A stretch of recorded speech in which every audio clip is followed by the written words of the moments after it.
In today's video, I'm going to teach you how to set up a Salesforce Delegated approver. This can be incredibly useful if you need to designate someone else to approve tasks or opportunities, especially when a primary manager is unavailable. So let's dive right in and guide you through these steps seamlessly. First, start by logging into your Salesforce account.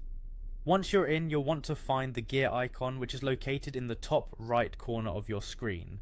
When you click on it, a menu will unfold, and from there you want to choose the Advanced Setup option.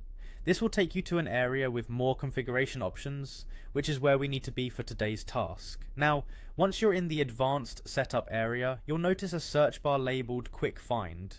This is located at the top of the left-hand panel.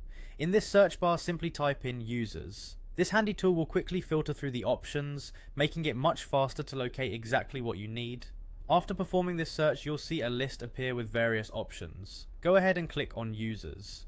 This will direct you to a list of all the users currently set up in your Salesforce environment. Now you're looking for the particular user who requires a delegated approver. This is often a manager or someone responsible for approving opportunities or tasks within your team. With the list of users in front of you, identify the specific user, and next to their name, you'll see a drop-down menu. Click this drop-down and you'll see an Edit option. Select Edit to access the user's detail page.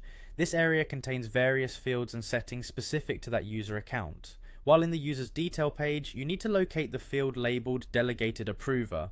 This is the section where you can specify another individual who will act as an approver on behalf of the user.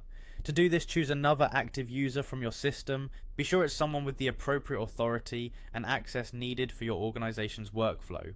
After selecting the appropriate delegated approver, don't forget the crucial last step: click Save.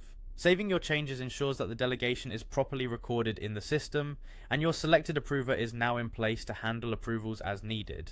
And that's it, you've now successfully set up a delegated approver in Salesforce. This small adjustment can bring about significant flexibility for your team, especially during times when work approvals need to happen efficiently without the main approver. Thank you for watching, and be sure to check out other guides for more insightful Salesforce tips and tricks.